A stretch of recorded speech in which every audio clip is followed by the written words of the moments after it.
Every second, every hour, every day brings us closer to that long-awaited and much-discussed day of December 21, 2012. Will that day bring the end of the world? You'll find out in part 2 of 2012 and the end of the world on His Voice Today.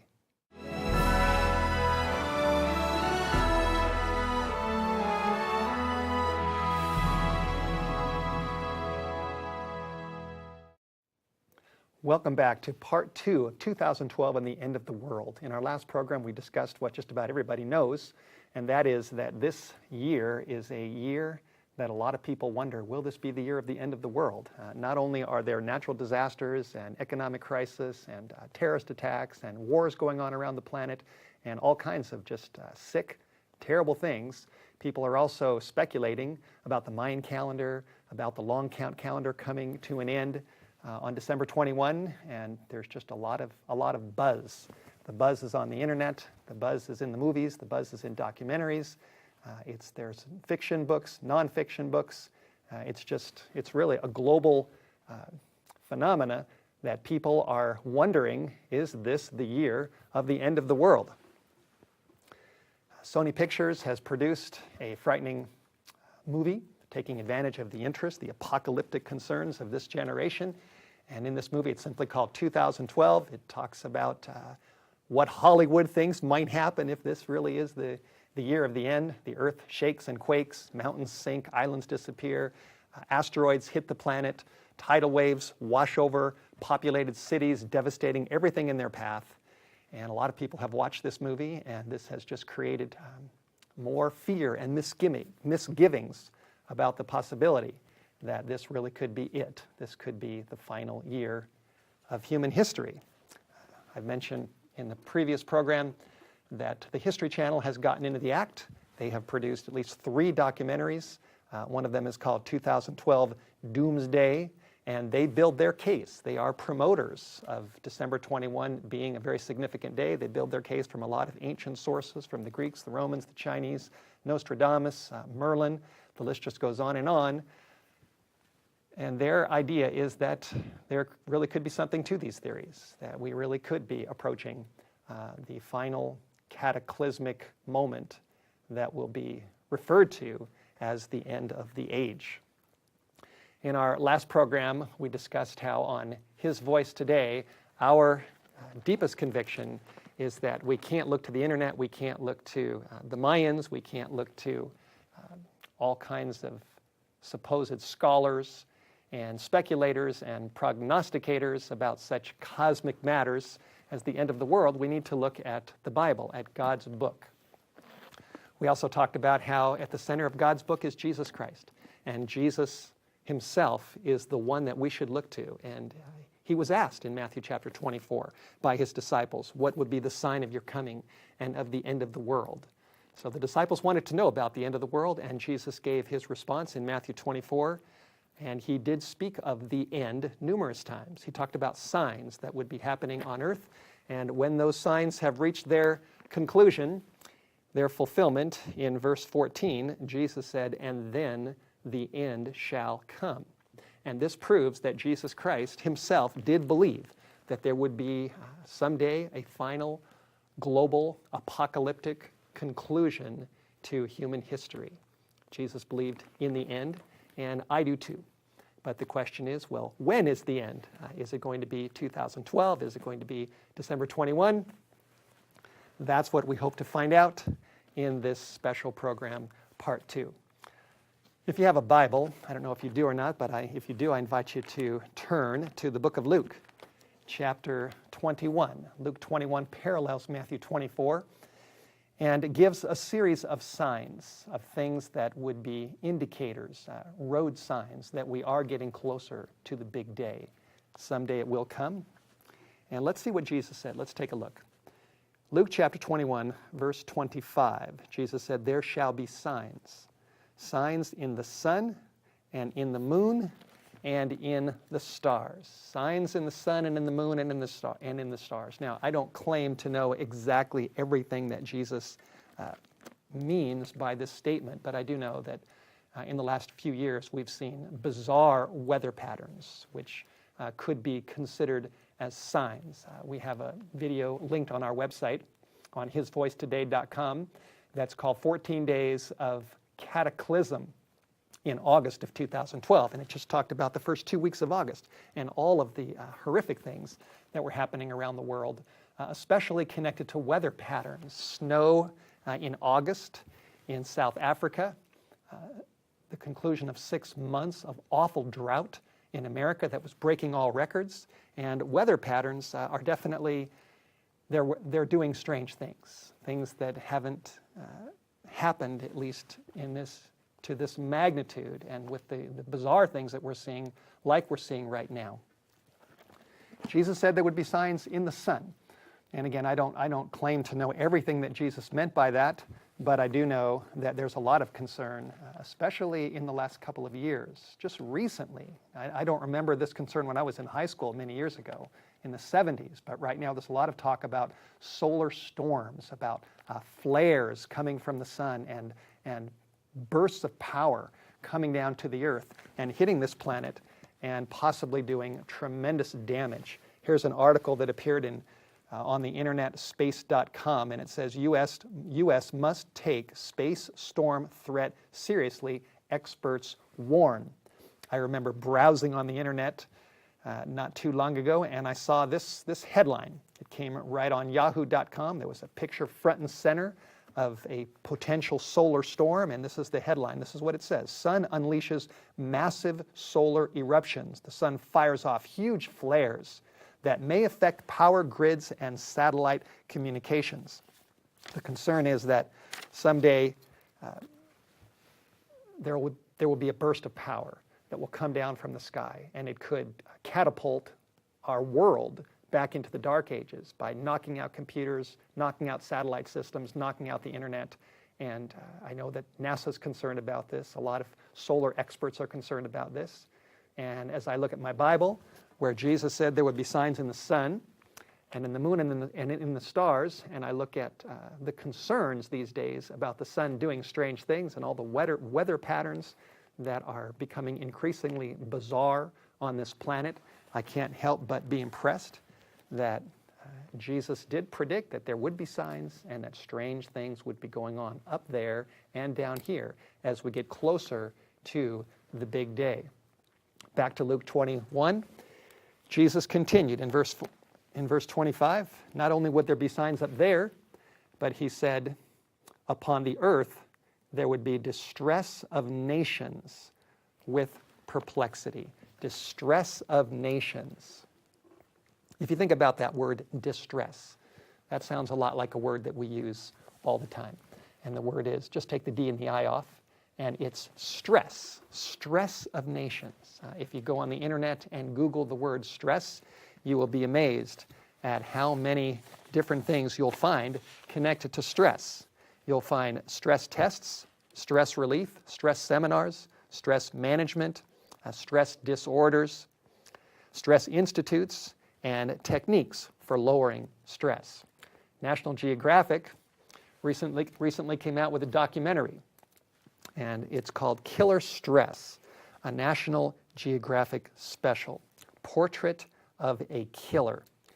This documentary just talks about the effects of stress upon the human body. And I think we all know that we're under stress. I don't think there's any of us that has no stress. I sometimes I'm under a lot of stress. That's why I drink a lot of water. I do a lot of walking. I jog. I try to work out. I try to exercise. I try to take care of myself because we live in a stressful world, and I don't want to be brought down by the diseases that can result in stress. Like never before, we are the stressed out generation. If you just look at the economy and you look at the natural disasters, the disasters that are hitting and taking so many lives, you look at the concerns about the future, everything is uncertain. People don't know what's coming. People are thinking about 2012, the end of the world, all of the diseases that are growing in the Western world and around the world. And it is safe to say that this generation, like never before, is under stress and strain. And to me, this fits in perfectly with what Jesus Christ said. He said, upon the earth there would be distress of nations. Now, he said that 2,000 years ago, but everything that Jesus says is just right on target. He is extremely accurate in his predictions, and it gives us great confidence that the Bible is true and that what Jesus says is right on. Upon the earth, distress of nations. Now, there's another little phrase that Jesus uses after that, not just distress of nations, but he said distress of nations with perplexity. With perplexity. That is a very interesting word.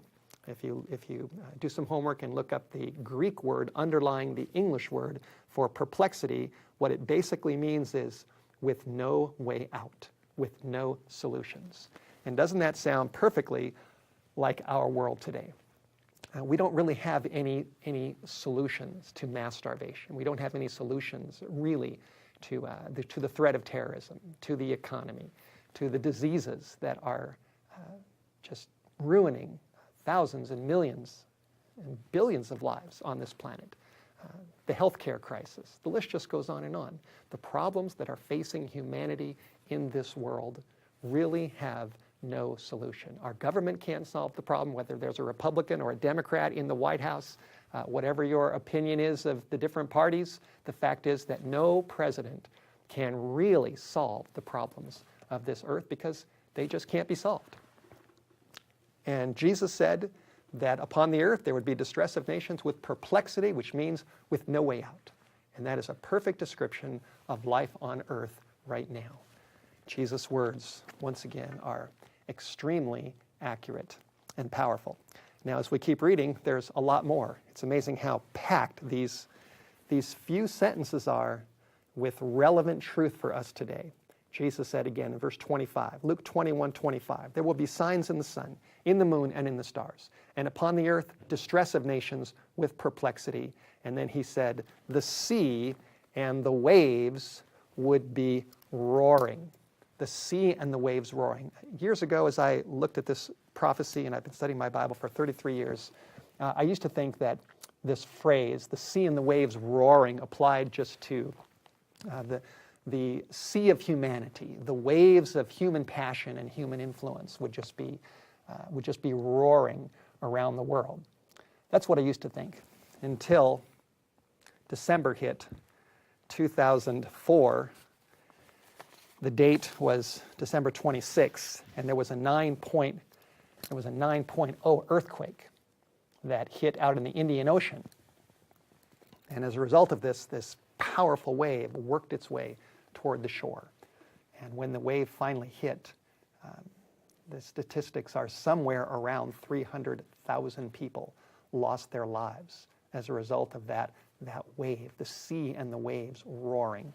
And then on March 11, 2011, another killer earthquake hit off the coast of Japan. And it created another tsunami. And when the dust settled, 15,000 people were dead. 3 nuclear reactors were crippled, and planet Earth itself shifted on its axis. And we still haven't completely solved the nuclear threat that's coming out of Japan from those crippled reactors. And again, I look at that, 2004, 2011, and that's not the end. And I think about all of the people that are studying tsunamis, people that are studying earthquakes, seismologists, and those that are ready to give the quick message, to sound the alarm, to sound the alert to the coastal regions whenever there's any kind of a serious threat of the sea and the waves roaring. And I look at my Bible, I look at world events, and to me they just fit like a lock and a key. There's no doubt in my mind that the things that Jesus said, the sea and the waves roaring, distress upon the earth, signs up there, bizarre weather patterns, that they all fit, that these things are actually happening right now. Bible prophecy is being fulfilled in front of our eyes. The millennium. Will it be 1,000 years of peace on earth, the age of Aquarius, or something totally different? Find out amazing facts about this often misunderstood topic of the Bible in today's free offer by Steve Wohlberg, The Millennium. Order your free booklet today by calling 1-800-782-4253. You can also write to us at Whitehorse Media, P.O. Box 1139, Newport, Washington, 99156. There's more. If we continue on, in verse 26, Jesus continued, and he said that men's hearts would be failing them for fear. Now, I don't know, again, I'm not a prophet, and I don't claim to know all of the depth of what Jesus actually meant when he said this, but I do know that the number one cause of death, at least in developed countries, is heart disease. Hearts are failing all around. I also know from the little bit of the study of the body that I've done that fear and stress can raise blood cholesterol levels and contribute to cardiovascular disease, heart disease, stroke. Jesus said men's hearts would be failing them for fear, and especially, he said, for looking after those things which are coming upon the earth.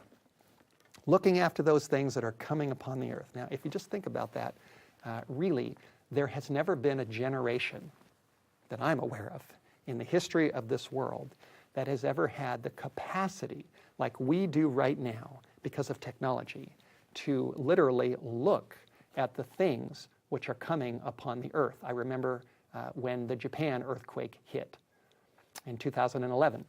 I remember watching Fox News, and I saw the anchor, and he was discussing the earthquake. He talked about the nuclear reactors that had been crippled. He talked about a tsunami at that point. They didn't really know how much damage it was going to do and how it was working its way across the Pacific Ocean. And then he bounced over to the Middle East, and then he bounced over somewhere else. And he was just going from crisis to crisis like he had never seen before. And at one point, he looked at the viewers through the camera, and he said, "I've never seen anything like this before in all my days." In all my days. Jesus said that people would be looking at the things that are coming upon the earth, and we've never been able to do that. Like this generation, there's something happening around the world. Many times this is recorded by a video or a cell phone and put up on YouTube, and people can watch it quickly. If an asteroid were to approach planet Earth, people could watch the images real time. People can see the wars, they can see the turmoil, they can see disasters, they can see things that are coming upon the earth because of the news networks and because of technology like never before in the history of this world. And as I look at what's going on, and I look at what Jesus said, that hearts would be failing them. People are scared when they see these things happening. Hearts would be failing them for fear and for looking after those things which are coming upon the earth. For the powers of heaven will be shaken. There's no doubt in my mind that we are the looking generation, and that everything that Jesus predicted is happening right now. We can see the signs around us. We can see distress upon the earth. We can see perplexity, nations and governments that don't really have permanent answers to the problems facing the planet. We can see hearts failing all around us, heart disease, all kinds of diseases. We can see people looking at the things which are coming upon the earth. And these are the truths that Jesus Christ predicted would be taking place prior to the big day. And what will happen next? What is the big day going to be like? If we go down to verse 27, the very next verse, right after Jesus said people would be looking at the things which are coming upon the earth, notice what he says. Verse 27 says, and then, after they've been looking at all these things on the planet, he said, and then shall they see something else. Then shall they see the Son of Man coming in a cloud with power and with great glory. Wow. As I look at verse 25 and 26, these things are happening right now. And as I look at verse 27, I know that this verse is on the horizon. If someone predicted that 10 things would happen and 9 of those 10 have happened perfectly, wouldn't you have confidence that the 10th one would take place as well? I do. And that's my confidence in Jesus Christ. He said it's going to happen, and I know it will. He said, one of these days, then shall the end come. And he describes what the end will be like in verse 27. And don't miss this point. In verse 27, the end is described by Jesus Christ as the day of his return. the day of his return, when he comes in the clouds with power and with great glory. I've watched many History Channel documentaries. I've been on the History Channel a number of times. They've invited me to participate in some of their documentaries dealing with apocalyptic themes in the book of Revelation. And as I've watched with interest their productions dealing with 2012, I've noticed that they have often interviewed what you might call rugged survivalists to find out from them what they're doing to prepare for the end. And as I've watched these different people interviewed on the History Channel, a number of them have talked about how they have elaborate getaways and hideouts. Others talk about their stockpiling food and weapons. And others have talked about the need for gold and guns. And I've thought about this, it's gold, guns, and getaways that many people are thinking this is how we can prepare for the end. This is what we need. National Geographic has also come out with a television series called Doomsday Preppers. And in that series, they say it's all going to hit the fan. Here's a headline, it's all going to hit the fan.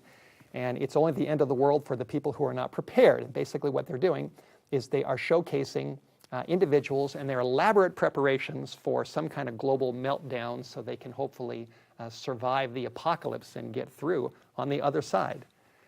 But as I look at that program, and I think about my Bible, and I think about what Jesus said, that the end of the world is going to be the result of his coming, then it's very clear to me that the History Channel and National Geographic and the documentaries and the programs and the rugged survivalists are often missing something big. And what they're missing is the golden key. It's not guns and gold and getaways. It's God. It's God that is going to prepare us for the end. Back to Matthew 24, verse 14, we read this verse earlier. Jesus listed as one of the final signs. He said, and then the end will come after the gospel of the kingdom is preached to all the world as a witness to all nations. And then the end will come. The word gospel means good news. And so Jesus was basically saying that once the good news of my love and my cross and what I've done for humanity gets preached to the world, then the end is going to come. And that tells me that the way to prepare for the end is to know the one that's coming in the clouds. It's to know the one who died on the cross. It's to know the one who offers us good news. It's Jesus that's going to bring about the end of the world. And if we're going to be ready for the end of the world, we need to know him. We need to know Jesus Christ. He is the only one that's going to get us through on the other side. Now, what about the date December 21? Will he come on that day? Back to Matthew 24, let me share just a simple scripture, Matthew chapter 24, about the day when he comes. A lot of people speculate, the 21st. In Matthew 24, verse 33, he says, likewise, when these things shall happen, you will know that it is near, even at the doors. We can know it's close. But then in verse 36, he says, of that day and hour knoweth no man, no, not the angels of heaven, but my Father only. Jesus clarifies of that day and hour, no one knows. Nobody will know the exact day that he comes. And it doesn't make sense to me that if the whole world is speculating about December 21, 2012, and everyone's thinking about it, that's going to be the day when he comes. Personally, based upon this verse, that nobody knows the day or the hour. I don't think the Mayans knew. I don't think Merlin or Nostradamus or the History Channel or anybody knows. I think this is all just mass speculation. But to me personally, December 21 is going to be a big day. It's going to be a big day for our family, for my family, for the Wohlberg family. And I'll tell you the simple reason, and that is because on December 21, 2012, my little girl, who is now 4 years old, will turn 5, because that is the day when she was born. And so to the Wohlberg family, December 21, 2012 has great significance, and that is because that is little Abigail Rose Wohlberg's birthday. But that's it. That's the only significance that I can see.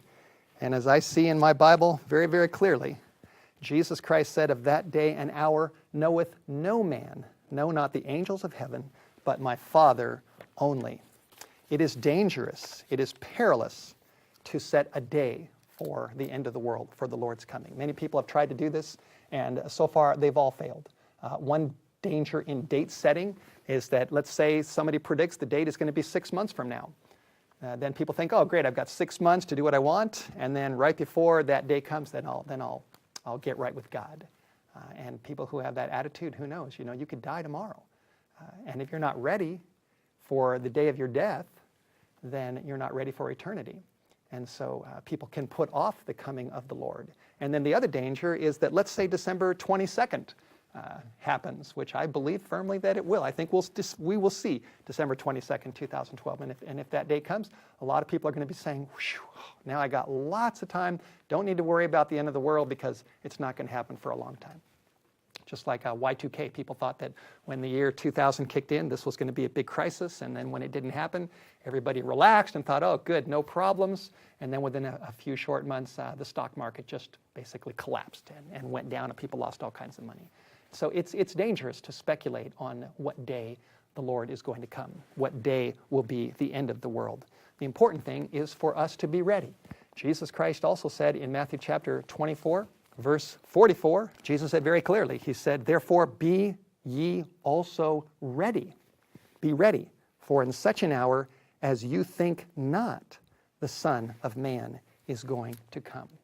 Jesus said he's coming at a time when we don't expect it, when the world doesn't expect it. When the flood hit in Noah's day, people weren't expecting it.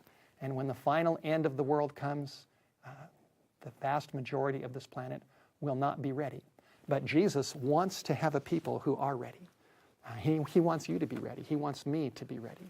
And we can be ready through the good news, the gospel, that he loves us, he died on the cross for us, he rose from the dead, he went to heaven, and he's going to come back to take those that love him and choose to follow him and want to live for him daily.